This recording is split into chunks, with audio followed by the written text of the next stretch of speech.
வணக்கம் நேர்களே, ராஜ் நியூஸ் தொலைக்காட்சியின் விவாத நேரத்திற்கு உங்களை அன்புடன் வரவேற்பது தமிழரசி சிவகுமார். இன்றைய விவாதத்திற்கான தலைப்பு: தேசிய அளவில் என்டிஏ கூட்டணி வலுவாக உள்ளது, இந்தியா கூட்டணி மூழ்கிக் கொண்டிருக்கிறது மோடி. தமிழகத்தில் பிஜேபி வளர்ந்து வருவதாக மோடி புகழாரம். திமுகவின் அசுர வளர்ச்சியில் அச்சப்படுகிறாரா மோடி? இந்த தலைப்பில் பங்கேற்று பல்வித கருத்துக்களை முன்வைக்க வந்திருக்கும் விருந்தினர்களை ராஜ் நியூஸ் தொலைக்காட்சியின் சார்பாக வரவேற்கிறேன். முதலில் இணையத்தின் வழியாக இணைகிறார் திமுக முன்னாள் சட்டமன்ற உறுப்பினர் திரு இள புகழேந்தி அவர்கள். சார் வணக்கம். அனைவருக்கும் வணக்கம். அடுத்ததாக இணையத்தின் வழியாகவே இணைகிறார் வலதுசாரியின் திரு மோடி கார்த்திக் அவர்கள். சார் வணக்கம். வணக்கம் மேடம். அடுத்ததாக அரங்கிற்கு வந்திருக்கும் தமிழ்நாடு சேவாதள காங்கிரஸ் மாநில தலைவர் திரு குங்ஃபு விஜயன் அவர்கள். சார் வணக்கம். வணக்கம் மேடம். ஆன்மீக அரசியல் கட்சியின் திரு சோமு ராஜசேகர் அவர்கள். சார் வணக்கம். புகழேந்தி சார், உங்களிடமிருந்துதான் இன்றைய விவாதம் தொடங்குகிறது. நடந்து முடிந்த பாராளுமன்ற தேர்தலில் 40க்கு 40 எடுத்த திமுகவின் அசுர வளர்ச்சியை கண்டு பிரதமர் மோடி அச்சப்படுகிறாரா என்ற வார்த்தை தான் நம்முடைய விவாதத்தில் கடைசி தலைப்பாக வைக்கப்பட்டிருக்கிறது. அதையே உங்களிடம் முதல் தலைப்பாக எடுத்துக்கொண்டு கேட்கிறேன். இந்த 40 பார்த்து அவர் அச்சப்பட்டுதா, இல்ல தமிழகத்துல பிஜேபி வளர்ந்து வருகிறது அப்படின்ற ஒரு ஸ்டேட்மெண்ட்டை கொடுத்திருக்காரா? அதாவது திராவிட முன்னேற்ற கழகம் பெற்ற வெற்றியை பார்த்து நரேந்திர மோடி அவர்கள் அச்சப்படுவது மட்டுமல்ல, மன ரீதியான பாதிப்பிற்கும் ஆளாகிவிட்டார். அவருக்கு அவருடைய கருத்து கணிப்பு அவர்கள் 2-3 நாட்களுக்கு முன்பு வெளியிட்டது, இந்தியா முழுவதும் நாங்கள் 350 இடங்களுக்கு மேல் வெற்றி பெறுவோம் என்றெல்லாம் மிகப்பெரிய அளவிற்கு தனக்குத்தானே மாலை போட்டு தனக்குத்தானே கைத்தட்டி கொண்ட ஒரு வேடிக்கை. அவர் ஏற்கனவே உண்மையை அறிந்த காரணத்தால் தான் மனநிலையில் சற்று பாதிப்படைந்து, நான் மனித பிறவி அல்ல, நான் கடவுள், நேரடியா கடவுளா வந்திருக்கிறேன்லாம் பேச ஆரம்பிச்சு மக்கள் எல்லாம் ஒரு மாதிரியாக அவரை வேடிக்கை பார்க்க ஆரம்பித்தார்கள். அந்த நிலையில நம்முடைய தாய் தமிழ்நாட்டுக்கு 8 முறை வந்தார் மிஸ்டர் நரேந்திர மோடி. அவரோட சேர்ந்து அமித்ஷா வந்தார். இன்னும் அவருடைய ஆட்கள் எல்லாம் அனுப்புனாங்க. ஐயோ, இங்க இருக்கிறவங்க ஆடிய ஆட்டம் இருக்க கொஞ்சமா நெஞ்சமா, எல்லாம் பார்த்து திமுக அப்படி ஆகிவிட்டது இப்படி ஆகிவிட்டதுன்னு அவன் கற்பனை கதையெல்லாம் பேசும் பொழுது, மக்கள் தீர்ப்பு என்று வருகின்ற பொழுது மிக தெளிவாக எங்களுடைய முதலமைச்சர், எங்க தலைவர் அண்ணன் தளபதி சொன்னது மாதிரி 40க்கு 40 தமிழ்நாட்டில் என்ற அந்த வார்த்தைக்கு ஒரு வடிவமாக இந்த வெற்றி வந்தது. நரேந்திர மோடி அதை எதிர்பார்க்கல, அதான் உண்மை. எதிர்பார்க்காத காரணத்தினால பிஜேபி தமிழ்நாட்டில் வளர்ந்து வருகிறது. இந்த காமெடி எல்லாம் நம்ம எங்க போய் சொல்றது? பிஜேபி வளர்ந்து வருதான். பிஜேபி வளர்ந்து வருதுன்னா எப்படி சொல்லணும்? கூட்டணி கட்சிகளோடு சேர்ந்து கொண்டு நீ ஓட்டுனா உன் ஓட்டே இல்ல, பல கட்சிகளின் ஓட்டெல்லாம் வாங்கி வச்சுக்கிட்டு பிஜேபி வளர்ந்து வருதான். இன்னும் கூட ஒரு உண்மையை சொல்லணும்னா, தனிப்பட்ட முறையில் பிஜேபி தனியாக ஒரு தொகுதியில நின்றிருக்குமே ஆனால் டெபாசிட் இழந்து இருக்கிறதையே கடைக்கோடி ஓட்ட வாங்கியிருக்கோம் தமிழ்நாட்டை பொறுத்தவரையில். ஆக தமிழ்நாட்டில் இந்துத்துவா என்பதற்கோ பிஜேபி செய்கின்ற மதவெறி பிரச்சாரத்திற்கோ இடமில்லை. இங்கு சமூக நீதியாக இருக்கக்கூடிய இந்த தமிழ்நாட்டில் மக்கள் தெளிவான முடிவை எடுத்திருக்கிறார்கள். மோடி அச்சப்பட்டு இருக்கிறார் என்பது அவருடைய பேச்சின் மூலமாக நமக்கு தெரியுது. அதனாலதான் அவரு அடுத்த கட்டமாக எல்லாம் போய் இந்தியா முழுவதும் என்டிஏ வலுவாக இருக்கு, எங்க வலுவாக இருக்கு, ஏன் இவர் இத பேசுறாரு? இப்ப தனி பெரும்பான்மை வர முடியாம இழந்து போயிட்டு தவிக்கின்ற நிலையில் யார நம்பி இருக்கிறாரு?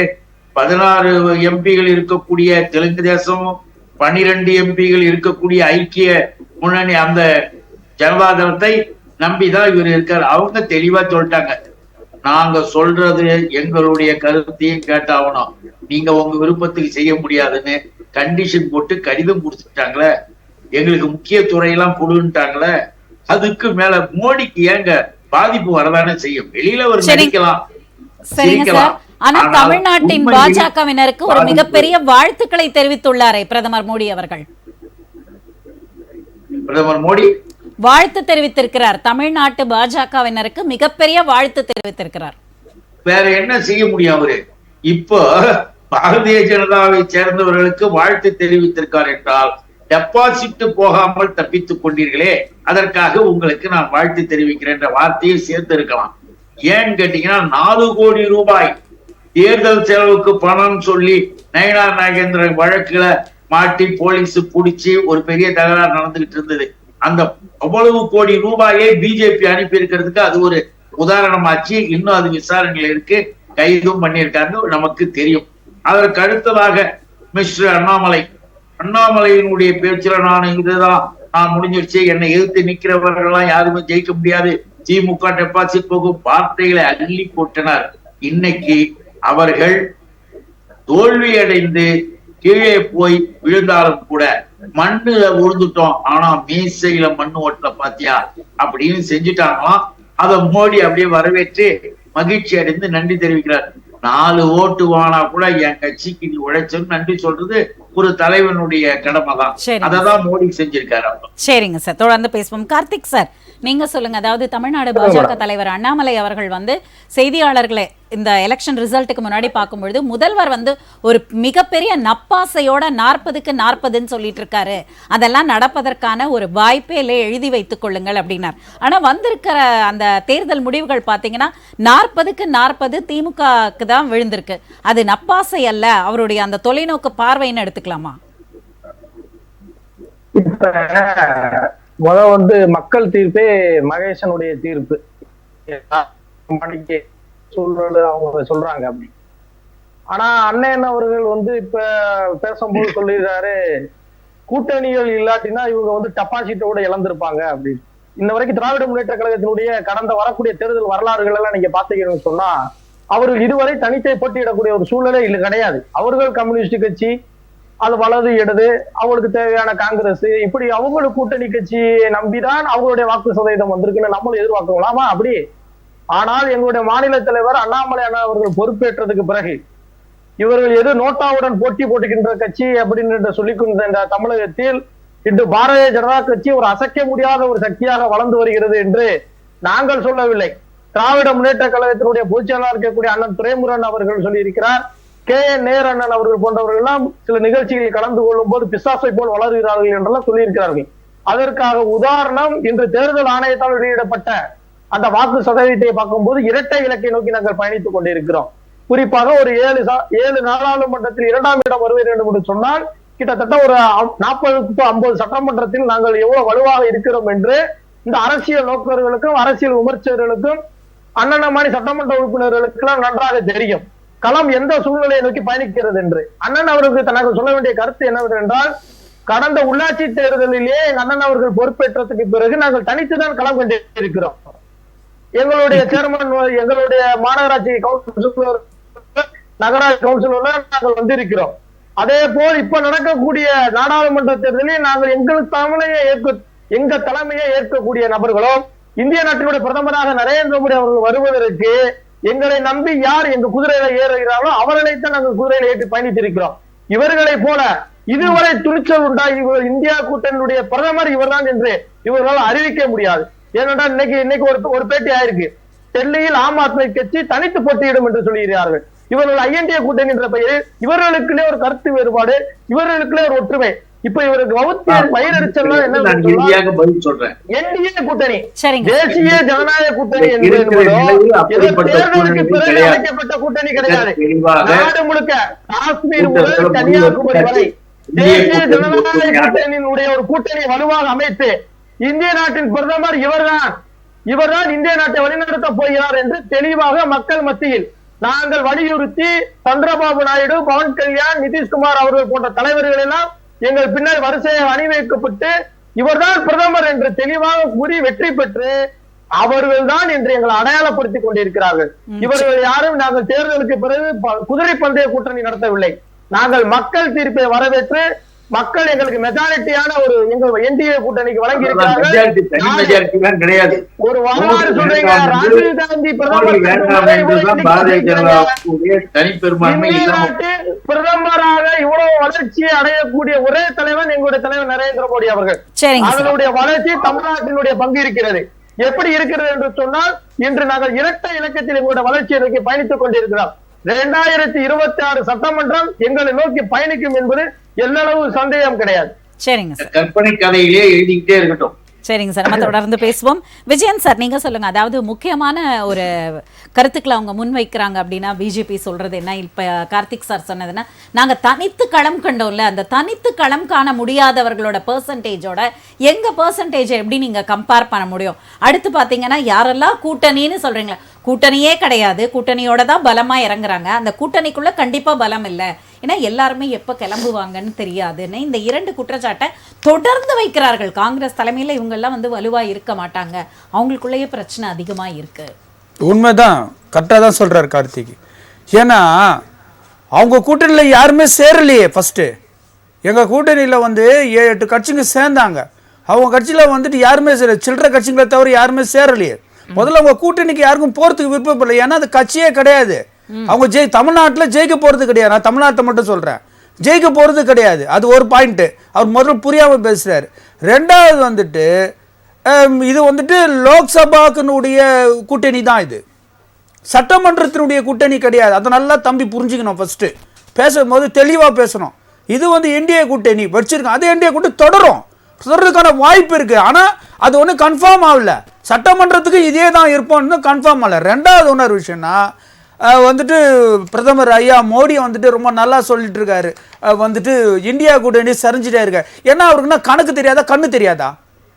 நாங்கள் வந்து முதல்ல எவ்வளோ இருந்தோம், இப்போ வந்து 233 வந்திருக்கிறோம். அதுக்கு அவருக்கு கணக்கு தெரியாது. அவருக்கு முதல்ல எவ்வளோ இருந்தோம், நாங்கள் 52 இருந்தோம். இப்போ வந்துட்டு 99 100 ஆயிருக்கும். ஒருத்தர் சேர்ந்துருக்காரு, 100 ஆயிருக்கும். எப்படி அவர் சார், அவர் 145 ரெடியூஸ் ஆயிருக்காரு. அவருக்குன்னா கண்ணு தெரியாதா, இல்லை வந்துட்டு காது கேட்காதா, இல்லை பேப்பர்லாம் படிக்க மாட்டாரா? முதல்வர் என்ன தியானத்தில் இருக்காருன்னு தெரியல. ஃபர்ஸ்ட் முதல்ல எப்படி சொல்றாரு, வந்துட்டு இந்தியாவுடைய கூட்டணி வந்துட்டு வீக் ஆகிட்டு போட்டிருக்கு. வளர்ச்சி அடைஞ்சிருக்கிறோம், அவங்க தான் வீக் ஆகியிருக்காங்க. அவங்க சொன்னது 400 கதையை விட்டுருங்க. 400 சொல்லுவாங்க, 350 சொல்லுவாங்க, 370 சொல்லுவாங்க. ஏன்னா 370 ரொம்ப ஞாபகம் இருக்கு. ஏன்னா ஆர்டிகல் 370 கலைச்சவங்க இல்லையா அவங்க, அதனால 370 இதெல்லாம் ஞாபகத்தில் சொல்லுவாங்க. அதனால் நாங்கள் தானே வளர்ந்துருக்கிறோம். இதுதான் எங்களுக்கு தான். அவங்க ஆட்சி அமைச்சிருந்தாலும் கூட வெற்றி யாருக்கு? நாங்கள் தானே அதிகமாக வின் பண்ணியிருக்கிறோம். நாங்கள் தானே அதிகமான சீட்டு, காங்கிரஸாக இருந்தாலும் சரி, அது இந்தியாவுடைய கூட்டணியாக இருந்தாலும் சரி. எங்கள் தமிழ்நாட்டில் எடுத்துங்க 40 அவ்வளோ பேசுங்க, 25 தொகுதியில் வந்து வின் பண்ணணும்னு சொல்லிட்டு இதே அண்ணாமலை சொன்னார். பல வருஷமாக சொல்லிட்டு எனக்கு தலைவர் ஆனாரோ டெய்லி எடுத்தாலும் நாங்கள் 25 தொகுதியில் வின் பண்ணுவோம். அவரே கடைசியில் தோத்து விட்டாரு. நான் ஒரு தப்பா சொல்லல, அவர் பாவம் அந்த அளவுக்கு அனுபவம் கிடையாது, ஜெயிக்கிறதுக்கான அனுபவம் அவருக்கு இல்ல. இவ போயிட்டு மந்திரி கேட்கிறாராம். அதே மாதிரி முருகன் அவருக்கு அனுபவம் இல்லை. அவர் அடைய உண்மையாவே சொல்லிட்டு இருந்தேன்னா, எங்க கட்சியில காங்கிரஸ் கட்சியில ஏதோ ஒரு கட்சியில் திமுக இருந்தாருன்னா அவர் வட்ட செயலாளர் கொடுத்துருக்க மாட்டோம், நாங்க வட்ட தலைவர்களுக்கு கொடுத்துருக்க மாட்டோம் அவருடைய டேலண்ட்டுக்கு. ஆனா இப்ப அவர் மந்திரியா இருக்காரு அருள்முருகன். அவர் என்ன கணக்கு, அதான் அந்த மாதிரி கணக்கு தான். அவங்க கணக்கே தப்பு. ஒரு ஏன்னா எக்ஸ்பீரியன்ஸ் கிடையாது, அனுபவம் கிடையாது, என்ன பேசணும்னு தெரியாது, வாய்க்கு வந்தது உடான்ஸ் விடுறது. என்ன மாதிரி அசூர வளர்ச்சி அடைஞ்சிருக்கிறோம் நாங்க. காங்கிரஸ் 2 தடவை இருந்ததை விட இந்த 3வது தடவை வந்துட்டு தோல்வி அடைஞ்சாங்க. உண்மைதான், தோல்வி அடைஞ்சா. ஆனா இந்த அளவுக்கு உயர்ந்து இருக்கிறோம், அதுக்கான உழைப்பு எங்களுடைய ராகுல் காந்தி செலுத்திருக்காரு. உழைப்பு ஓகே, உயர்வு ஓகே, ஆனா ஆட்சியை பிடிக்க முடியலன்னும் போது அது தோல்வி தான். கண்டிப்பா பிடிப்போம். எங்களுக்கு வந்துட்டு அவங்க 10 வருஷம் ஆட்சியில இல்லாதவர்கள் எவ்வளவு வேகமா வளர்ந்திருந்தா 10 வருடம் முடிஞ்சு ஒரு தேர்தல் வரும்பொழுது இன்னும் அதிகமா நீங்க தவறா புரிஞ்சுக்கிறீங்க. எங்களுக்கு இன்னும் நம்பிக்கை இருக்கு, இதே ஆட்சி நாங்க பிடிப்போம். ஏன்னா வந்துட்டு அவங்களாலே பிடிச்சிருவோம். அதான் ஒண்ணும் புரிஞ்சுக்கல. 5 வருஷம் கதையை கழிச்சு பேசல, நீங்க இப்பவே பிடிப்போம். அதான் சொல்றேன், அதான் சொல்ல வரேன் நானு. என்ன சொல்றேன்னா, அவங்களுக்கு நிதிஷ்குமார்னு ஒருத்தர் வந்து அபிச்சுவல் அஃபெண்டர் ஒருத்தர் இருக்காரு. அவர் அவங்களுக்கு கூட்டணியில் இருக்கும் போது கூட எங்களுக்கு கவலையே கிடையாது. இந்த 1 வாரத்துல முறியுமோ, இல்ல 1 மாசத்துல முறியுமோ, இல்ல 6 மாசத்துல முறியுமோ, இல்ல அவன் நல்ல காலம் 1 வருஷம் இழுத்துட்டு போகுமோ என்னன்னே தெரியாது. இப்பவே நிதிஷ்குமார் வச்சுட்டாரு சில கோரிக்கைய. அக்னிபத்தே வந்துட்டு இது பண்ணுங்க, ரிசால்வ் பண்ணுங்க. அதே மாதிரி ராம்விலாஸ் பாஸ்வானுடைய பையன் அதை தான் சொல்லியிருக்காரு. வரவே இல்லை, இன்னும் ஆட்சியிலே அமரல. 9ஆம் தேதி தான் அவங்க வந்துட்டு பதவி ஏத்துக்க போறாங்க.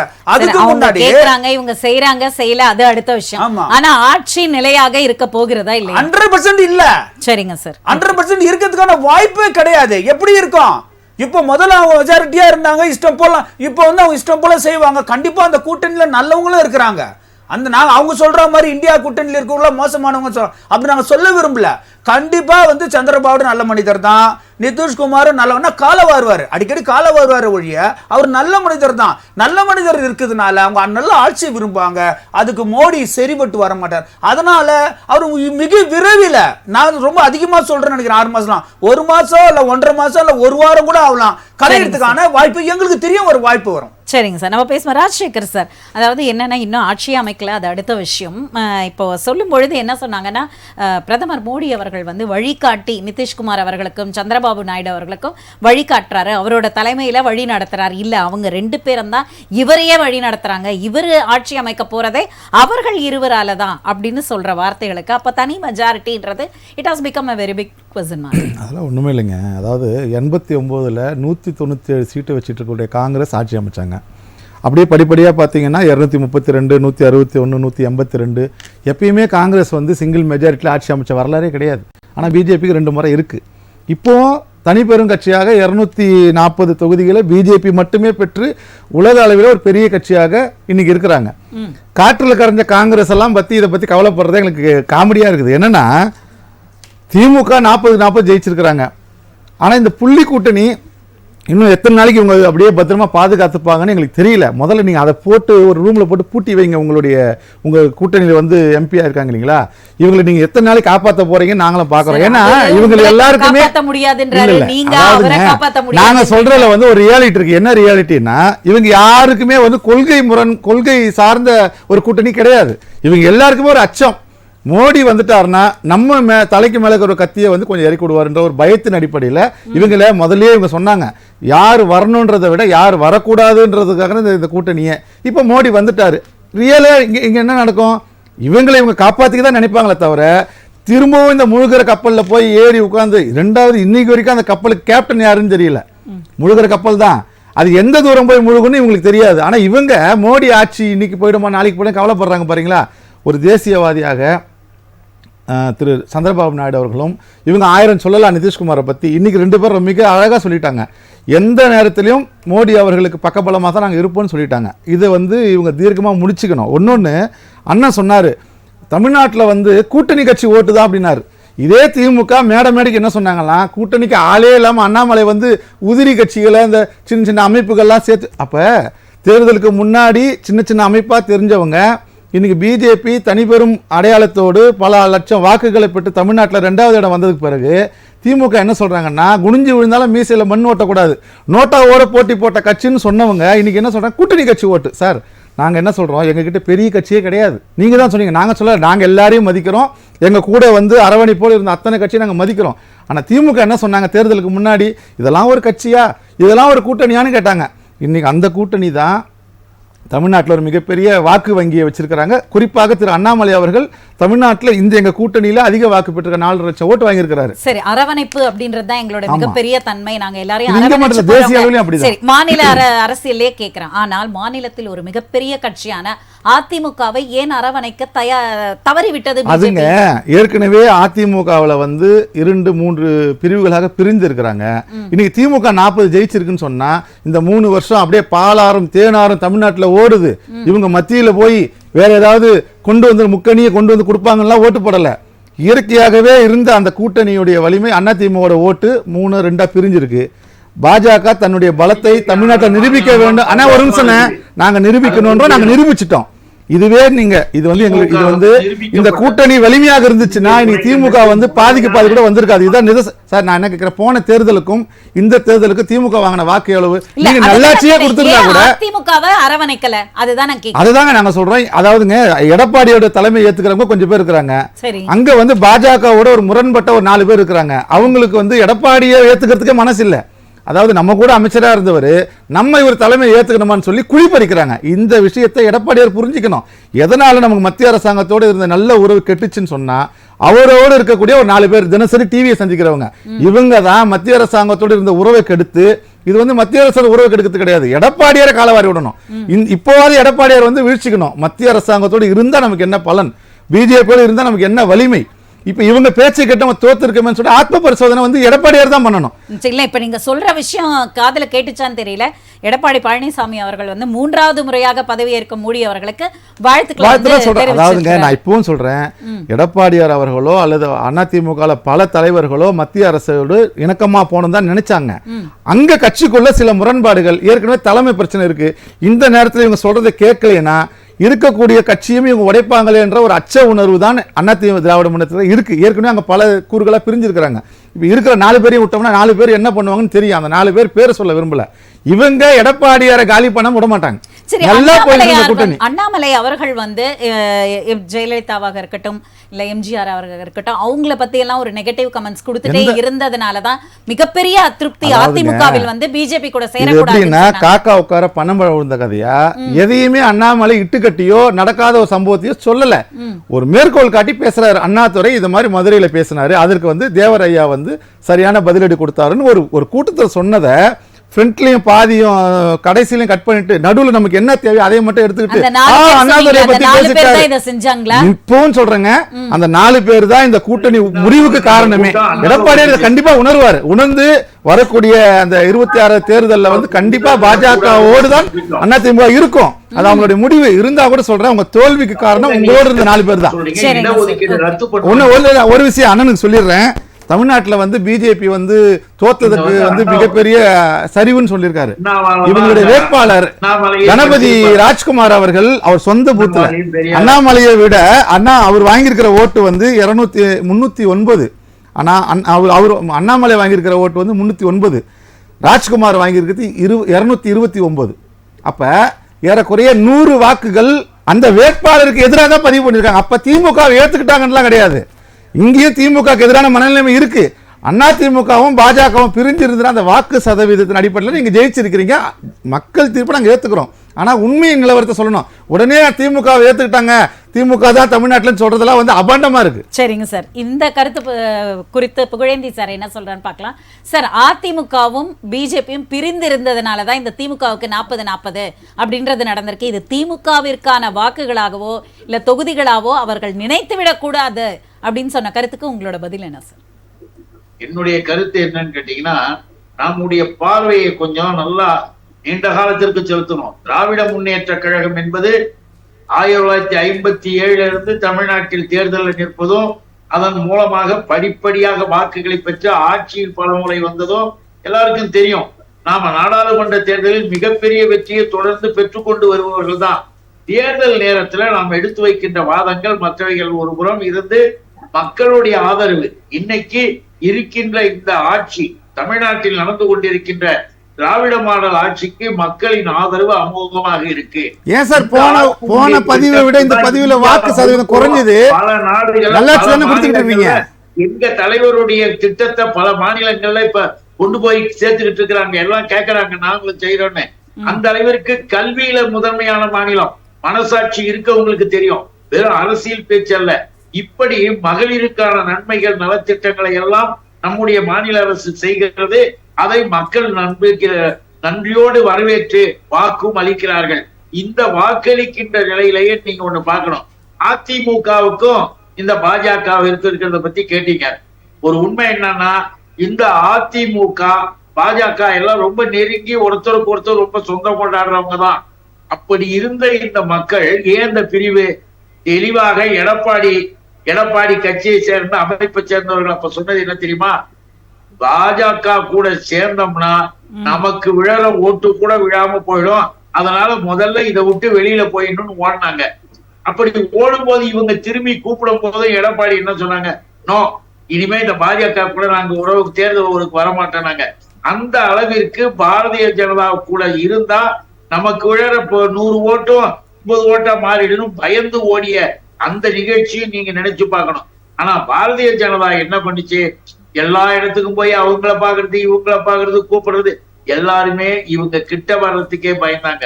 இவங்க கிட்ட வந்தாலே நமக்கு ஆபத்துன்னு போனாங்க. அதுதான் உண்மை.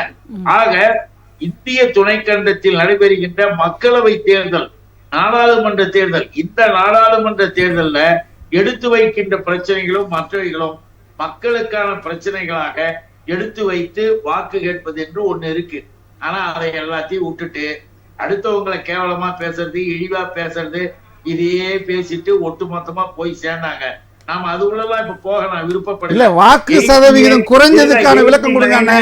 89, 90க்கு பிறகு உங்க பாரதிய ஜனதாவுல 88 நாங்க இன்க்ரீஸ் ஆயிருக்கிறோம். நீங்க தான் சொன்னீங்க நோட்டாவோடு போட்டி போடக்கூடிய கட்சின்னு. இன்னைக்கு லட்சக்கணக்கான வாக்கு வாங்கி இருக்கிறோம். உங்களுக்கு ஏன் குறைஞ்சது? நல்லாட்சி தானே கொடுத்துக்கிட்டு இருப்பீங்க. செகண்ட், நாங்க செகண்ட் வந்துட்டோம். Winner come second. இந்த வார்த்தையை சொன்னது மிஸ்டர் அத்வானி அவர்கள். Winner come second. இப்ப செகண்ட் இருக்கிறோம். இந்திய கூட்டணி இருக்கிறோம். இந்திய கூட்டணியில கூட்டங்கள் நடந்து எல்லாம் நீங்க எல்லாம் என்னென்னமோ குறைபாடும் அப்படி நடக்கும் இப்படி நடக்கலாம் பேசுறது தப்பு.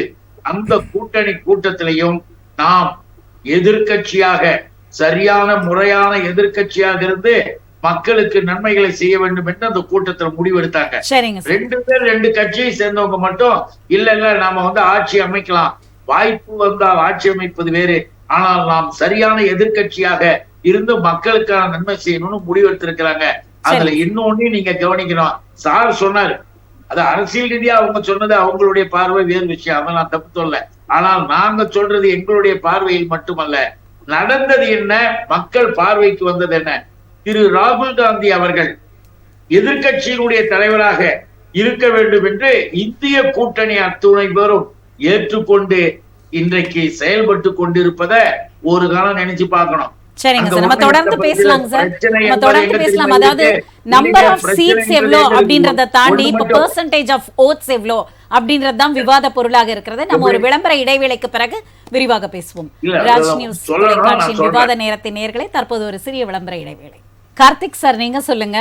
ராகுல் அவர்கள் பேசிய ஒரு பேச்சு ரொம்ப வைரலா, யூ நெவர் எவர் தமிழ்நாட்டில் காலை வைக்க முடியாது அப்படின்னு சொல்லியிருந்தாரு. அதை உண்மையாக்குற மாதிரி தான் 40க்கு 40 அவங்க எடுத்திருக்காங்க. அப்போ அவரோட தொலைநோக்கு திட்டங்கள்லாம் எப்படி இருக்கும்? இப்போ அவங்க எதிர்கட்சியா அமர போறாங்க, அவர்களுடைய அந்த வியூகத்தெல்லாம் எப்படி சமாளிக்க போகுது பிஜேபி? அதே ராகுல் காந்தி அவர்கள் கடந்த நாடாளுமன்ற தேர்தலில் அதெல்லாம் இருக்கு வரலாறு. ஒரு அரசியல் களமும் தேர்தல் களமும் எதை நோக்கி பயணிக்கிறது? அன்றைய காலகட்டங்கள், அன்றைய அரசியல் சூழ்நிலை நோக்கி பயணிக்கும். இப்ப தமிழ்நாட்டுல இப்ப காங்கிரஸும் திராவிட முன்னேற்ற கழகமும் ஒரு கூட்டணியில இருந்து அவங்க ஒரு 40க்கு 40 நாடாளுமன்ற உறுப்பினர்களை அனுப்புறாங்க. இப்ப இதுக்கு முன்னாடி இன்னைக்கு எதிர்கட்சி தலைவர் ராகுல் காந்தியே தொடரணும், அவர்தே வரணும்னு இந்த ஐஎன்டிஏ கூட்டணி இருக்கிறவங்க ஒருமித்த கருத்து எடுக்கிறதுல பெரிய சந்தோஷம்னு வச்சுக்கோங்க. அதே ஐஎன்டிஏ கூட்டணி ஒரு வாரத்திற்கு முன்பு, தேர்தலுக்கு முன்பு, பஞ்சாப் தேர்தல் வரைக்கும் ராகுல் காந்தி இந்திய நாட்டினுடைய பிரதமர் யாரும் டிக்ளேர் பண்ணல. நாங்க ஜெயிச்ச பிறகு முடிவெடுக்கிறோம் சொல்றவங்க ஒரு நாட்டினுடைய பிரதமர் வேட்பாளர் இவர்தான் என்று அவர்களுடைய கூட்டணியில் தைரியமாக அறிவிக்க முடியவில்லை. உதாரணத்துக்கு இப்ப திராவிட முன்னேற்ற கழகத்தினுடைய இந்த தமிழ்நாட்டுல நாடாளுமன்ற உறுப்பினர்கள் போட்டியிடக்கூடிய தொகுதியில ராகுல் காந்தி பிரச்சாரம் செய்யும் போது கூட திராவிட முன்னேற்ற கழகத்தினுடைய தலைவர் மரியாதைக்குரிய தமிழ்நாட்டினுடைய முதலமைச்சர் ஸ்டாலின் அவர்கள் கூட இந்திய நாட்டை ராகுல் காந்தி தான் அவர்கள் பிரதமர் வேட்பாளர், அவர் தான் இந்த நாட்டை வழிநடத்துவார் என்று எங்கேயும் அவர் பகிரல. இதே திராவிட முன்னேற்ற கழகம் பாரதிய ஜனதா கட்சியினுடைய கூட்டணி ஆட்சியை அமைத்தார்கள் என்ற வரலாறெல்லாம் அவர்களுக்கு இருக்கிறது. பாரதிய ஜனதா கட்சியை இந்திய நாட்டில் புறந்தள்ளி எவரும் அரசியல் செய்யக்கூடிய வரலாறே கிடையாது. இது இனிமேல் எந்த அரசியல் கட்சி பிறக்க போவதும் கிடையாது.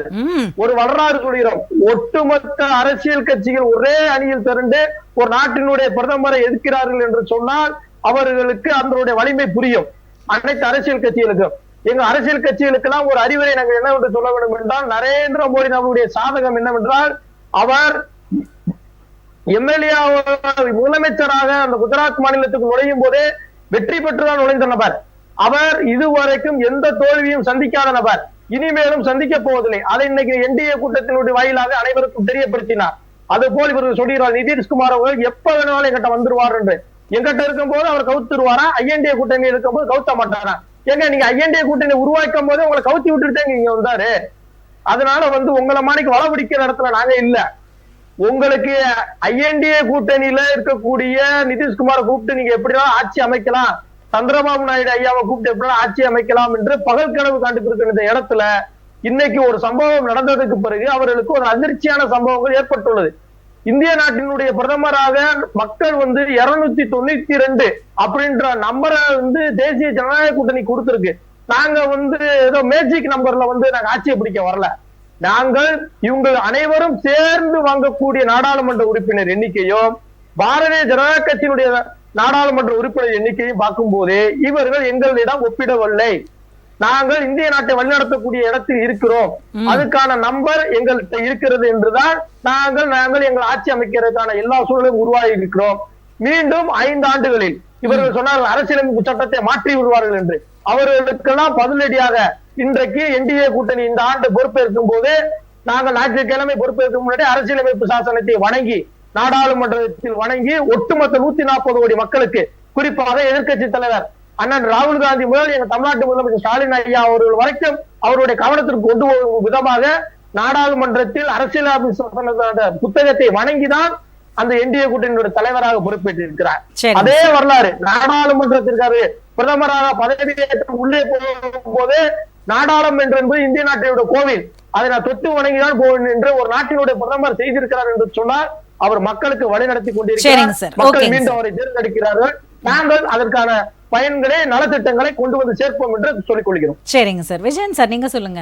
இப்போ கார்த்திக் சார் சொன்ன மாதிரி பிரதமர் சொல்லும் பொழுது புதிய இந்தியாவை படைப்போம், வளர்ச்சி இந்தியாவை படைப்போம், லட்சிய இந்தியாவை படைப்போம், அதுவும் இல்லாம நிறைய நலத்திட்டங்கள்லாம் நான் கொண்டு வர போறேன். ஏற்கனவே அவர் சொல்லியிருந்தாரு, ட்ரெய்லர் தான் நீங்க இப்ப பார்த்திருக்கீங்க. 10 வருஷத்துல இனிமே மெயின் பிக்சர். இந்த மெயின் பிக்சர்ல சொன்ன திட்டங்கள் மட்டுமல்லாமல் வேற நிறைய நலத்திட்டங்கள், சொல்லாத திட்டங்கள், தொலைநோக்கு பார்வையோட பல திட்டங்களை இந்த அரசு நிறைவேற்றிய தீரும் அப்படின்னு சபதம் போட்டிருக்காரு. ஆமாம், 10 வருஷமாக அவங்க வந்துட்டு இப்போ ட்ரைலர் தான் பண்ணிட்டு இருந்தாங்களா? இப்போ நீங்கள் சொன்ன மாதிரி 10 வருஷமாக அவங்க ட்ரைனிங் எடுத்துகிட்டு இருந்தாங்களான்னு கேட்குறேன். இப்போது இந்த 5 வருஷம்தான் இப்போ நல்ல திட்டங்கள், புதிய நல்ல திட்டங்கள்லாம் கொண்டு வருவோம், நிறைய மாற்றுதல் அமைப்புன்னு சொல்கிறாங்க. அப்போ அவங்களே ஒத்துக்கிறாங்களா? 10 வருஷமாக எந்த ஒரு நல்ல திட்டங்களும் நாங்கள் பண்ணல, அதில் மக்களுக்கு போய் சென்று அடையலன்னு சொல்லிட்டு ஒத்துக்கிறாங்களா? ஏன் அந்த 10 வருஷம் அவங்களுக்கு டைம் வந்துட்டு பெரிய டைமாக தெரியலையா? இப்போ வந்து 5 வருஷம் தான், இப்போ இருக்க போகிற 5 வருஷம் தான் வந்து புதுசாக எல்லாத்தையும் கண்டுபிடிச்சி ஏழை மக்களுக்கும் வந்துட்டு விவசாயிகளுக்கும் மற்ற வேலை இல்லா திண்டாட்டத்தெல்லாம் ஒழிப்பாங்களாமா? அதுக்கு முன்னாடி அவங்களுக்கு எந்த இது கிடையாதா? காரணம் என்னன்னா, திரியும் ஜனங்களை எப்படி ஏமாற்றலான்ற முடிவுக்கு வந்திருக்காங்கன்னா, காரணம் என்னன்னா, முதலாவது ஒரு மெஜாரிட்டியாக இருந்தாங்க, இஷ்டம் போல தனித்துவமாக என்ன ஒன்றா பண்ணலாம் அப்படின்ற முடிவில் இருந்தாங்க. ஆனால் இப்போ பண்ண முடியாது. இப்போ நைஸாக வந்துட்டு கொஞ்சம் அப்படியே மக்கள்கிட்ட பயமா தான் தம்பியை ஒத்துக்கிட்டாப்புல. அரசியல் சாசனத்தை அதை கான்ஸ்டியூஷனை வணங்கி தான் இதே கான்ஸ்டியூஷனில் வந்து அவங்க எந்தெந்த கான்ஸ்டியூஷனுக்கு பிரகாரம் போகாமல் எந்த மாதிரி விஷயத்தை எப்படி எப்படி எல்லாம் கையாண்டுறது மக்கள் நல்லா அடிவார்கள். நம்ம பார்த்துக்கிட்டு தான் அந்த 10 வருஷமா எப்படி எப்படி அராஜகம் பண்ணாங்க, என்னென்ன பேசினாங்க. எல்லாம் நாடாளுமன்றம் என்பது கோவில் போல, என்னுடைய மக்கள் எல்லாம் எனக்கு எஜமானர்கள் போல, அவங்களோட நலத்திட்டங்களை ஆற்றுவது மட்டும்தான் என்னோட தலையாய கடமை தானே. ஆமா, இதே நாடாளுமன்றம் 10 வருஷம் இருக்கும்போது மணிப்பூர் 10 எரிஞ்சிச்சு. அப்ப தெரியலையாமா அவருக்கு மணிப்பூர் இந்தியால இல்லையா? நாடாளுமன்றம் தானம்மா. நாடாளுமன்றத்தில் அப்ப ஒரு பிரதமர் இல்லையா? 10 எரிஞ்சிச்சு. 100 150 நாள் 400 பேர் மேல செத்தாங்களே, பெண்கள் எல்லாம் கற்பழிக்கப்பட்டாங்களா? அப்பெல்லாம் தெரியலையா? ஏதோ இந்த நேரத்தில் வந்துட்டு அவங்க கூட சேர்ந்து இருக்கிற வந்துட்டு கூட்டணியை கலையாம இருக்கிறதுக்கு ஏதாவது பயம். இப்போ கூட அவங்களுக்கு பயம் இருக்கு. என்ன பயம்னா, நான் முதல் சொன்ன மாதிரியா நிதிஷ்குமார் வந்துட்டு என்ன வேணா செய்வாரு. ஏன்னா அவங்க வந்துட்டு தகுதி பெருமை வரல, உங்களுக்கு மெஜாரிட்டியா அவங்க இன்னும் வரல. இல்ல கார்த்திக் அதானே சொல்றாரு, நிதிஷ்குமார் இங்க இருந்தாலும் சரி, அங்க இருந்தாலும் எங்க இருந்தாலும் அவர் ஹேபிச்சுவல் அஃபெண்டர்ன்ற வார்த்தையை நீங்களே பயன்படுத்துறீங்க. இப்ப எங்க இருந்தாலுமே அவர் அவங்களுக்கு சப்போர்ட் பண்ண மாட்டாரு, அட் எனி டைம் அவர் வித்ட்ரா பண்ணுவாரு. அப்ப அந்த பயம் எல்லாருக்குமே தான இருக்கும். அது இல்ல, சரியா செய்யலனா இப்போ நான் என்ன சொல்றேன்னா, உங்களுக்கு அப்படி இவங்க வந்துட்டு இவங்க பழைய மாதிரி அராஜகம் பண்ணாங்கன்னா, முதல் மாதிரி ஜனங்களை தண்டிச்சாங்கன்னா அவர் கண்டிப்பா செய்வாரு. இப்ப ஏற்கனவே நீங்க தான் சொல்றீங்க, அவர் முதல்ல தப்பா சொன்னாரு, இந்தியா கூட்டணியில இருந்து விலகி. அதுக்கு முன்னாடி பிஜேபி கூட்டணியில இருந்து விலகி வந்துதான் இந்தியா கூட்டணியில சேர்ந்தாரு. தம்பி அதை ஞாபகம் வச்சுக்கணும். அதனால அவங்க அந்த மாதிரி ஆள் தான் கூட இருக்காரு. அதெல்லாம் நான் சொல்றேன். அதனால வேற வழி இல்லை, இப்ப பிஜேபிக்கு வேற வழி இல்லை. புதிய திட்டங்களை கொண்டாடுவோம், மக்களை நல்லா அமைதியா வச்சிருப்போம். எதுவுமே அவங்க எந்த ஒரு பில்லும் சரியா பாஸ் பண்ண முடியாது. காரணம் என்னன்னா, நாங்க எதிர்கட்சி இந்தியா கூட்டணி எதிர்க்கிறது ஒரு சைடா இருந்தாலும் உள்ள அவங்க கூட்டணியில இருக்கிறவங்களே அவங்களுக்கு துணை போற அவங்களே நீங்க எதிர்ப்பாங்க. சந்திரபாபு நாயுடா இருக்கட்டும், அவர் நிதிஷ்குமாரா இருக்கட்டும், ராம்விலாஸ் பையன் யார், ஸ்டேட்ஸ் பவன் யாரோனா இருக்கட்டும், அவங்களை எதிர்பார்ப்பாங்க. அந்த பயம் அவங்களுக்கு அதிகமா இருக்கு. இப்போ வந்துட்டு அவங்களுக்கு இந்தியா கூட்டணி மேல பயம் கிடையாது. ஏன்னா இந்தியா கூட்டணி எதிர்கட்சி தலைவர், எங்களுடைய தலைவர் திரு ராகுல் காந்தி அவர்கள் எதிர்கட்சி தலைவர் ஆக போறாரு. அதுக்கான தீர்மானம் எல்லாம் நாங்க போட்டு முடிச்சிட்டோம். புரியுதுங்களா? அதனால அதை பத்தி நீங்க எதுவும் கவலை பண்ண வேணாம். இன்னொரு விஷயம் நல்லா தெரிஞ்சுக்கிட்டோம்.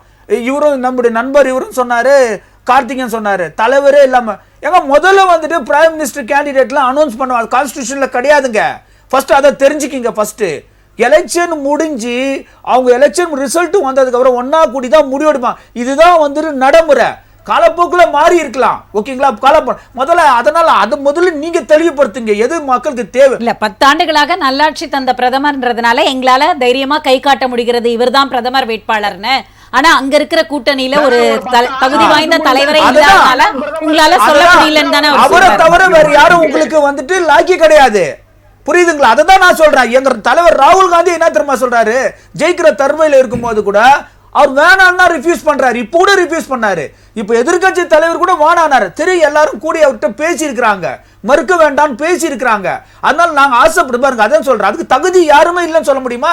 தலைவர் ராகுல் காந்தி வேணான்னு சொல்லிட்டாருன்னா யாரும் தகுதி இல்லையா? தகுதி வாய்ந்தவர்கள் இருக்கிறாங்க. ஆனா எல்லா தொண்டர்களும் இன்னைக்கு காங்கிரசின் தொண்டரும் கூட இந்தியா கூட்டணியுடைய தொண்டர்கள் எல்லாம் ராகுல் காந்தி அவரை விரும்புறாங்க. ஏன் தளபதி மு.க. ஸ்டாலின் அவரே முன்மொழிஞ்சிருக்காரு. இவர் ராகுல் காந்தி தான், அவர் பிரதமர் அவர் தான் இருந்தாலும் அவர் பேரை முன்மொழிஞ்சிருக்காரு. இன்னைக்கு வந்து எதிர்கட்சி தலைவருக்கு அவர் தான் முதல் பேரை முன்மொழிச்சார். முதல்ல தெளிவா தெரிஞ்சுக்கணும். ஒரு விஷயத்துல வந்துட்டு டிபேட் பண்ணும்போது ஏதோ பேசுறமே டிபேட் பண்ணக்கூடாது. இன்னைக்கு உண்மையாவே தான் நண்பர் சொன்ன மாதிரி தமிழகத்துல வந்துட்டு பிஜேபி வளர்ந்துருக்கலாம், அதுக்கெல்லாம் நாங்க யாரும் சொல்ல. ஆனா நீங்க சொன்ன மாதிரி 40 இடத்துல ஒரு இடம் கூட வரலையே. அதாவது நட்சத்திர வேட்பாளர்கள், அதாவது பாஜக மாநில தலைவர், ஆளுநராக இருந்தவர், ஒரு மத்திய அமைச்சராக இருப்பவர்கள் என்று ஒவ்வொருத்தர்கிட்டயே ஒரு ஸ்பெஷாலிட்டியோட களத்துல இறக்கியும் அவங்க வின் பண்ண முடியலையே அப்படின்ற ஒரு கஷ்டம் உங்களுக்கு இல்லையா? கண்டிப்பா இருக்கு. எதனால இந்த பிரச்சாரம் தோற்று போனது? பிரச்சாரமா, தேர்தல் அறிக்கையா? 3வது முறை பாரதத்தை திரு மோடி அவர்கள் தான் ஆளப் போகிறார் என்று எங்களுக்கு முதல்லயே தெரியும். ஆனா அப்படிப்பட்ட அமைச்சரவையில தமிழ்நாடு பிரதிநிதி இல்லை என்ற வருத்தம் எங்களுக்கு எல்லாம் இருக்கு. ஆனா நாங்க திரும்பவும் கூட என்ன கேட்கிறோம்னா, இதே காங்கிரசும் இதே திமுக கூட்டணியினரும் இதுக்கு முன்னாடி நடந்த தேர்தல் என்ன சொன்னாங்க? பாஜக தமிழ்நாட்டில் வளராது, கால் ஊன்ற முடியாது, நோட்டாவுக்கு கீழன்னு சொன்னாங்க. நீங்க சொல்லக்கூடிய ஸ்டார் வேட்பாளர்கள் கூட இங்க வேட்பாளர்களுக்காக தேர்தல் கிடையாது, சித்தாந்தத்துக்காகவும் சிம்பிளுக்கு தான் தேர்தல். கால் ஊன்ற முடியாத தாமரை, கால் ஊன்ற முடியாத சித்தாந்தம் இத்தனை லட்சம் வாக்கு வாங்கி இருப்பது எங்களுக்கு வெற்றி. ஓகே, ஆனால் நான் என்ன கேக்குறேன், இந்த ரூட் காஸ் ஃபார் திஸ் தோல்வி அது என்னன்னு நீங்க பாக்குறீங்க உங்க பார்வையில? அதாவதுங்க, ஒரு அரசியல் கட்சியாக எங்களுக்கு தோல்வி கிடையாது. ஆனால் ஒரு தேர்தலில தோல்வி என்பது சகஜம். மக்கள் தீர்ப்பு நாங்க ஏத்துக்கிறோம். நாங்க என்ன கேட்கிறோம், இதுக்கு முன்னாடி திமுக வாங்கின எத்தனை லட்சம் ஓட்டுகள் இன்றைக்கு ஏன் சரிந்தது? இன்னைக்கு 40 தொகுதியிலும் திமுக ஜெயிச்சிருக்கிறாங்க. மக்கள் தீர்ப்பை நாங்க வணங்குறோம். ஆனா எத்தனை ஆயிரம் வாக்கு வித்தியாசத்துல இவங்க ஜெயிச்சிருக்கிறாங்க. மக்கள் இவர்களை ஏற்றுக்கொண்டு வேற ஆப்ஷன் இல்லாம அந்த ஓட்டு பிரிந்ததன் அடிப்படையில் திமுக ஜெயிச்சிருக்கு. அண்ணாலாம் 2 பேரும் ரொம்ப கவலைப்படுறாங்க. இது வந்து மெஜாரிட்டி இல்லாத அரசாங்கமா இருக்கு. மைனாரிட்டியா இருந்த திமுகவை நம்ம பார்த்துட்டோம். காங்கிரஸ் இத்தனை ஆண்டு காலம், அதாவது ராஜீவ் காந்திக்கு பிறகு இதுவரைக்கும் சிங்கிள் மெஜாரிட்டியில ஆட்சியே பண்ணத காங்கிரஸை நம்ம பார்த்துட்டோம். இந்த நாடாளுமன்றம் நல்லபடியா நடக்குமா அப்படின்னு பாக்குறாங்க இல்லைங்களா? காங்கிரஸும் திமுகவும் பல ஆண்டு காலமாக சொன்ன பிரச்சனைகள் எல்லாமே ஒரே ஒரு கண்ணாடி உடையாமல் சட்டத்தை பாஸ் பண்ண தெரிஞ்ச பிஜேபிக்கு இனி வரும் காலங்களில் எத்தனை பில்லு எப்படி பாஸ் பண்ணுற விஷயம் தெரியும். இதே புள்ளி கூட்டணியில் இருக்கக்கூடிய அந்த மெம்பர் எல்லாம் கூட திரு மோடி அவர்கள் கொண்டு வரக்கூடிய திட்டங்களை ஆதரிக்கக்கூடிய சூழ்நிலையை உருவாக்கக்கூடிய சாணக்கியர் எங்க கிட்ட இருக்கிறாங்க. எந்த பயமும் கிடையாது. 5 ஆண்டுகள் என்ன திட்டங்கள் நாட்டில் கொண்டு வரப்படுமோ அத்தனையும் கொண்டு வருவாங்க. இதுக்கு எதிராக இருக்கக்கூடிய ஒரு சிறு குழுக்கள் வேணா மேஜை தட்டிட்டு கேண்டீனுக்கு போயிட்டு வரலாமே தவிர இதனால எந்த விஷயமும் அங்க மாற போறது சரி. 2026 கண்டிப்பா எங்களோட ஆட்சி தான், நாங்க அதுக்கான கள வேலையை இப்பவே ஸ்டார்ட் பண்ணிட்டோம் அப்படின்னீங்க. இப்போ இந்த தோல்விக்கான காரணம் ஒருவேளை பிரச்சாரம் ஈடுபடவில்லையா, களத்துல வேலை செய்யப்படவில்லையா, இல்ல வேட்பாளர்கள் வந்து சரியாக கொண்டு சேர்க்கப்படவில்லையா? ஏன்னா அந்த தோல்விகளிலிருந்து கற்கப்படும் பாடம் தான் 26 உங்களுக்கு கொடுக்க போகுது. எப்படிப்பட்ட கேள்வி கேட்டாலும் ஒரே பதில் தான். இங்க தோல்வி என்பது பாரதிய ஜனதா கட்சிக்கு கிடையாது. பாரதிய ஜனதா கட்சி இருந்த இருப்பிலிருந்து இன்றைக்கு இருக்கக்கூடிய இருப்பில நாங்க வெற்றி பெற்றிருக்கிறோம். ஓட்டு அதாவது மெம்பர் அளவுல நாங்க தோத்திருக்கிறோமே தவிர எங்களுடைய கட்சி வளர்ச்சியில நாங்க ஜெயிச்சிருக்கிறோம். 2026 இன்னைக்கு வாங்கி இருக்கக்கூடிய ஒவ்வொரு தொகுதியிலும் கூடிய வாக்கு சதவீதம் என்பது உள்ளபடியே ஒவ்வொரு தொண்டனுக்கும் ஒரு மிகப்பெரிய பலத்தை கொடுத்திருக்கு. நாம கால் ஊண்டிட்டோம். நம்ம மக்கள் செல்வ 4,36,000 ஓட்டு ஒரு தனி மனிதர் அவருடைய முயற்சியில வாங்குறாரு. அதே மாவட்ட செயலாளர் அந்த அவருடைய சொந்த பூத்துல அண்ணாமலையை விட கம்மியா ஓட்டு வாங்குறாரு. அந்த மாவட்ட செயலாளர் அந்த வேட்பாளர் கம்மியா ஓட்டு வாங்குறாருன்னா திமுக மக்கள் முழுவதும் ஏத்துக்கல. அங்க வேற ஆப்ஷன் இல்ல. அந்த ஓட்டை நீங்க பயன்படுத்தி வெற்றி பெற்றிருக்கீங்க. வெற்றி தான். அதை நாங்க வந்து குறை சொல்லல, வாழ்த்துக்கள். ஆனால் எப்படிப்பட்ட வெற்றியை நீங்க பெற்றிருக்கீங்க அதுதான் கேள்வி. சார் உங்களோட பதில் என்ன சார்? சீட்டு வேணா நீங்க எடுத்திருக்கலாம், ஆனா பாஜக வளர்ச்சி என்பது அசுரத்தனமா தான் இருக்கு. புகழேந்தி சார் உங்ககிட்ட தான் கேட்கிறேன். அதாவது இப்ப அவங்க பேசியதை பார்க்கின்ற பொழுது நடந்திருக்கிற உண்மை நிலையை புரிஞ்சிக்காமலே பேசுறாங்களேன்னு தான் நமக்கு வருத்தமா இருக்கு. என்னன்னு கேட்டீங்கன்னா, மிகப்பெரிய தனிப்பெரும்பான்மையோடு ஒரு ஆட்சி இருந்தது. அந்த ஆட்சியின் தலைவராக மிஸ்டர் நரேந்திர மோடி. அது இல்லாம அப்புறம் ஓட்டு கேட்கிறோம், கருத்து கணிப்புல 400 300 ஒரே டாப்ல செய்திகளை போட்டுக்கிட்டாங்க. இன்னைக்கு தனி மெஜாரிட்டி இல்லாம இன்னைக்கு இறங்கி போனது சரிவுன்னு அர்த்தம், தோல்வின்னு அர்த்தம். கூட்டணி ஆட்சிக்கு போய் நிக்கிறதுன்றதுல தோல்வின்னு அர்த்தம். திமுக நின்னு இருக்கேன் தமிழ்நாட்டுல மைனாரிட்டி அரசாங்கம்னு செல்வி ஜெயலலிதா சொல்லியிருக்காங்களா? 5 வருடம் உங்களுக்கு பேர் வச்சாங்க அந்த அம்மா, மைனாரிட்டி திமுக அப்படின்னு பேர் வச்சாங்க. தனிப்பெரும்பான்மை போயிடுச்சு. போனதுக்கு பிறகு இப்ப இங்க இருக்கக்கூடிய கட்சிகளினுடைய இதுல வரும்பொழுது இன்னொரு இவங்களுடைய தோல்வி மிக முக்கியமாக குறிப்பிட விரும்புவது, இப்ப கூட இந்த நிலையில இருந்துகிட்டு எங்களுக்கு மராட்டியத்துல ஓட்டு போடல, மராட்டியத்துல ஓட்டு குறைஞ்சிச்சுன்னு சத்ரபதி சிவாஜி சிலையும் டாக்டர் அண்ணல் அம்பேத்கர் சிலையும் இப்ப இருந்த இடத்துல இருந்து தள்ளி ஓரமாக்கி வச்சிருக்காங்க. குஜராத்ல சரியா ஓட்டு ஓடுன்னு சொல்லிட்டு காந்தி சிலையும் எடுத்துட்டாங்க. இந்த நிலையிலேயே இப்படி இருக்கும் பொழுது இவங்க நினைச்ச 300-400 வந்திருந்தா அரசியலமைப்பு சட்டத்தையும் அடியோட விரட்டியிருப்பாங்க. ஐயா அது வந்து இடம் கட்டுமான பணிக்காக ஒற்றுவைக்கப்பட்ட பொய்யான தகவலை பரப்ப வேண்டாம். நீங்களா ஒரு மூத்தவர், முன்னாள் சட்டமன்ற உறுப்பினர், மிக தெளிவாக அந்த பார்லிமெண்ட் அலுவலர் சொல்லியிருக்கிறாரு. அந்த தேவைக்காக இடமாற்றம் செய்யப்பட்டது, எடுத்துலாம் வைக்கல. நீங்க ஒரே நாடு ஒரே இது தேர்தல் ரத்து பண்ணுங்கன்னு சொல்லியாச்சு. இது கிட்டலாம் போக முடியாது. குடியுரிமை சட்டத்துல கூட அனைத்து தரப்பினரையும் கேட்டு அவங்க ஏற்றுக்கொண்டதற்கு பிறகு செய்யணும் அப்படின்றதும் பேசிட்டாங்க. எங்களுக்கு இந்த பதவிகளை கொடுன்ட்டாங்க. ஆக கடிவாளம் போடப்பட்ட குதிரையாக மாறிவிட்டது உங்களுடைய கட்சியும் உங்களுடைய ஆட்சியும், ஞாபகம் வச்சுங்க. அதனாலதான் சொல்றோம், சரிவு உங்களுக்கு, தோல்வி உங்களுக்கு. ஆனால் இந்திய கூட்டணி மிகப்பெரிய அளவிற்கு வெற்றியை பெறுகின்ற நிலையில் தனிப்பெரும்பான்மையோடு நம்முடைய நாடாளுமன்றத்துல மிகப்பெரிய எதிர்கட்சியா வந்து உட்காருது. அந்த எதிர்கட்சியின் தலைவராக எங்களுடைய தலைவர் அண்ணன் தளபதி மு.க. ஸ்டாலின் அவர்கள், முன்மொழிந்த ராகுல் காந்தி அவர்கள் எதிர்கட்சி தலைவரா வந்து முதல்ல நாம கேட்டுக்க விரும்புவதே, பார்லிமெண்ட்டுக்கு உள்ள வந்து மக்கள் பிரச்சனைக்கு முதல்ல மோடியை பதில் சொல்லுங்க. 10 வருஷத்துல எந்த முக்கியமான நேரத்திலும் இருக்க மாட்டாரு. நான் உங்ககிட்ட ஒரு கேள்வி கேட்டேன். போன முறை நீங்க 39 ஜெயிச்சீங்க, பல லட்சம் வாக்கு வித்தியாசத்துல. இப்ப ஏன் உங்களுடைய வாக்கு சரிந்தது? தமிழ்நாட்டுல நல்லாட்சி தானே கொடுத்துக்கிட்டு இருக்கிறீங்க, திராவிட மாடல் ஆட்சியில ஏன் வாக்கு சரிந்தது? செய்ய முடியாது என்ற காரணத்தினால் இப்ப எங்க தலைவர் சொன்ன மாதிரி கடிவாளம் போடப்பட்ட குதிரையாக மக்கள் தான் திமுக கடிவாளம் போட்டிருக்காங்க தமிழ்நாட்டுல. அதுதான் எங்களுக்கு வெற்றி, உங்களுக்கு தோல்வி. அதை முதலில் புரிந்து கொள்ளுங்கள். நாம மக்களுக்கு நல்லாட்சி தர வேண்டும் என்பது அனைவருடைய கருத்தாக இருந்தால் நல்லது. சரிங்க சார். விஜயன் சார், நீங்க இந்த கேள்விக்கு பதில் சொல்லுங்க சார். அந்த பெர்சன்டேஜ் ஆஃப் ஓட்ஸ் கம்பேரிசன் பண்ணி சொல்லியிருந்தாரு. அப்ப ஏற்கனவே வாங்கிய அந்த திமுக கூட்டணி வாக்குகள் வந்து இந்த தடவை சரிந்திருக்கு. ஏன்னா பிஜேபிக்கு ஏன் உயர்ந்திருக்கின்றதுக்கு ஒரு நிமிஷம் மேடம், நான் சொல்லிடுறேன். சொல்லுங்க. இந்த வாக்குகள் சரிவு கிரிவுன்றதை பத்தி ஒண்ணு நான் சொல்லணும். என்னன்னு கேட்டீங்கன்னா, ஒரு சட்டமன்ற தேர்தல் நீங்க எத்தனை தொகுதிகளில் நிக்கிறீங்க, இப்ப எத்தனை தொகுதிகளில் நிக்கிறீங்க கூட்டணியில, இந்த தொகுதிகளிலே வாங்குகிற வாக்குகளை மட்டும் சதவீதத்திற்கு பார்த்தால் கடந்த முறையும் அந்த தொகுதிகளில் வாங்கிய வாக்கு வச்சுதான் பார்க்கணும். நீங்க 200 தொகுதியில 150 தொகுதியில நிக்கிற வாக்கையும் 10-15 தொகுதியில நிக்கும் போது இருக்கிற வாக்குகளையும் வச்சு ஒப்பிட்டு பார்த்து குறைஞ்சு போச்சு, இது நின்னு போச்சு. ஓவரால் நான் கேட்கறது புள்ளி கூட்டணியினுடைய தமிழ்நாடு வாக்க தான் கேட்கிறேன். நான் திமுகவோட வாக்க மட்டும் கேட்கல. ஏன்னா போன முறை உங்களோட இருந்தவர் தான் இப்போ இருக்காங்க. அசைக்கவே முடியாது. நான் இங்க பதிவு நான் ரொம்ப தெளிவா கேட்கிறேன். என்ன மேடம்?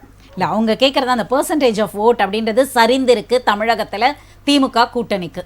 அதுக்கு சரிஞ்சிருக்கு, பிஜேபிக்கு வளர்ந்திருக்கு. இதுக்கு காரணம் என்ன? ஆமா, ஏன்னா இப்ப வந்து ஒரு விஷயம் தெரியாம நண்பர் பேசிக்கிட்டே இருக்காரு.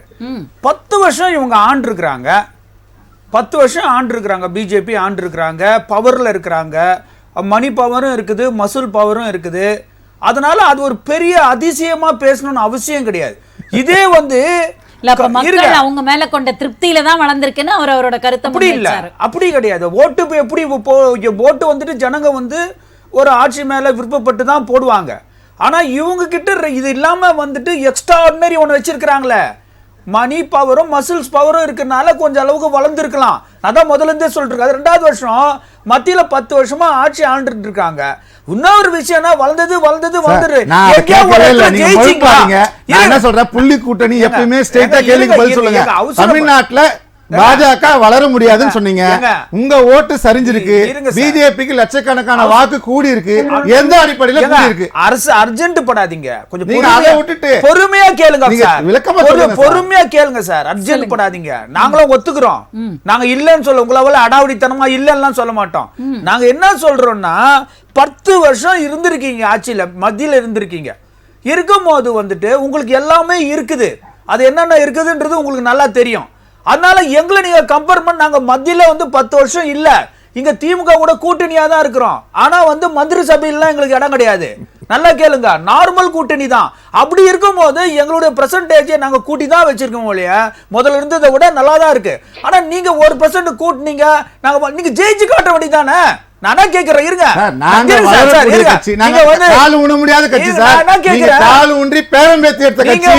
ஏன் வாக்கு சதவீதம் தமிழ்நாட்டுல குறையுது? நீங்க பேசினே இருந்தா சொல்யூஷன் கிடைக்கும். நான் என்ன சொல்றேன்னா, நீங்க பேசுறீங்க இல்லையா, நாங்க வளர்ந்துட்டோம் எங்கேயாவது ஒரு இடத்துல நீங்க ஜெயிச்சு இருந்தீங்கன்னா வாக்கு சதவீத அடிப்படையில மக்கள் எங்களை ஏத்துட்டாங்க சார். நீங்க என்ன சொல்றீங்க? மோடி தமிழ்நாடு மக்கள் வெறுத்துருவாங்க. மோடி கோ பேக் மோடி சொன்னதான் பல லட்சம் வாக்கு இன்னைக்கு மோடி இல்ல. தெளிவா உங்கள மாதிரி இவர்தான் பிரதமர் சொல்லாமலாம் ஓட்டு கேட்கல.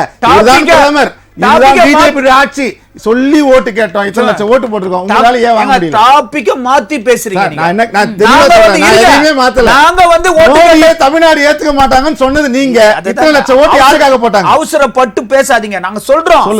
நீங்க எப்படியே கேட்டு போட்டீங்களோ, மோடியை எதிர்த்து மோடி சரியில்லைன்னு தானே அவ்வளவு வாக்கு வாங்கிட்டு நாங்க 9 பேரும் மத்த 40 ஜெயிச்சிருக்கோம். திமுக கூட்டணி பத்தி பேசல, நான் ஒத்துக்கிறேன். நீங்க 40 பேர் ஜெயிச்சதுக்கு வாழ்த்துக்கள். நான் உள்ள வரல. கால் ஊன்ற முடியாத திமுக. ஆமா, தாமரை தமிழ்நாட்டில் மலராது. அண்ணாமலை ஒண்ணுமே செய்ய மாட்டாருன்னு சொன்னீங்க. இன்னைக்கு அண்ணாமலை 4.5 லட்சம் ஓட்டு வாங்கியிருக்காரு. 1 ரூபாய் காசு கொடுக்கல. எப்படி வாங்கினாரு? மக்களோட நம்பிக்கையை மோடியும் பிஜேபியும் பெற்றிருக்கா இல்லையா? இருங்க, அர்ஜென்ட் படாதீங்க. அதுக்கு தான் உதாரணம் சொல்றேன். இது கம்பெனி கிடையாது. சரி கார்த்திக் சார், இருங்க. இந்த பாயிண்ட் மட்டும் நான் கார்த்திக் சார் கேக்குறேன். கம்பெனிக்கு இது கம்பெனி கிடையாது. இது அரசியல் கட்சி. உங்களால பதில் சொல்ல முடியாது. அரசியல் கட்சியில பிஜேபி வளர்ந்து கொண்டிருக்கிறது. உங்களால பதில் சொல்ல முடியல. சட்டமன்ற கேட்டுட்டேன். அவரும் கேள்விக்கு பதில் சொல்லாம வேற ஏதோ நீங்க தான் குழப்பறீங்க. BJP ஜெயிக்கல sir. பெரிய கூட்டணி கூட கிடையாது.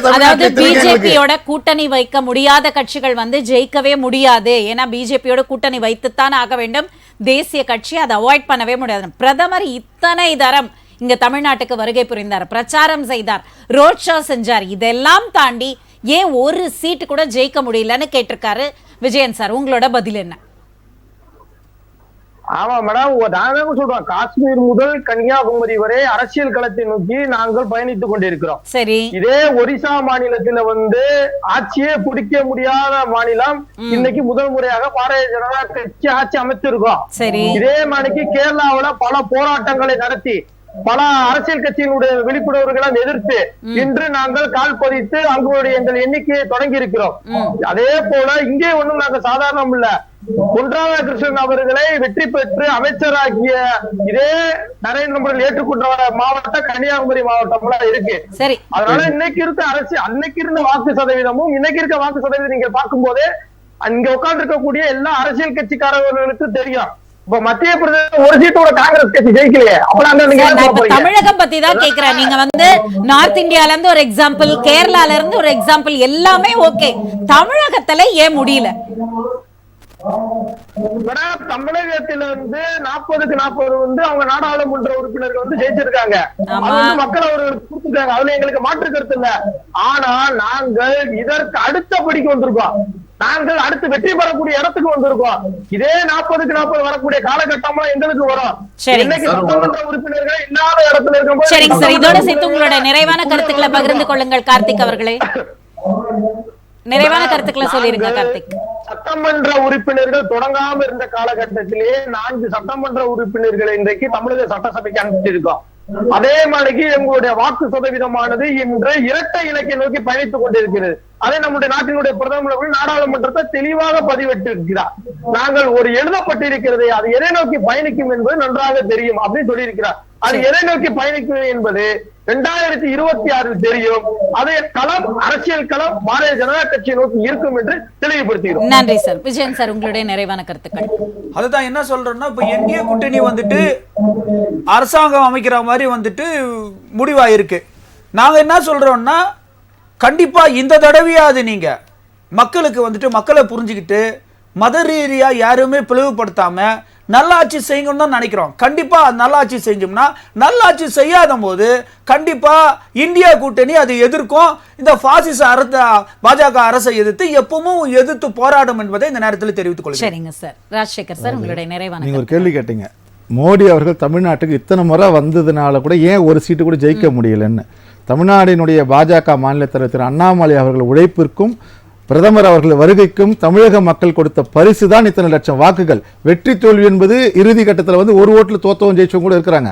ஆனால் காலொன்ற முடியாத மலர முடியாத தமிழகத்தில் லட்சக்கணக்கான வாக்குகளை கொடுத்த வாக்காளர்களுக்கும் வருகை தந்த பாரத பிரதமருக்கும் அதுக்கு அடித்தளமிட்ட திரு அண்ணாமலை அவர்களுக்கும் கொடுத்த பரிசாகத்தான் இந்த வாக்கு நாங்கள் பார்க்கிறோம். சரிங்க சார், நன்றி சார். புகழேந்தி சார், உங்களுடைய நிறைவான கருத்துக்கள்.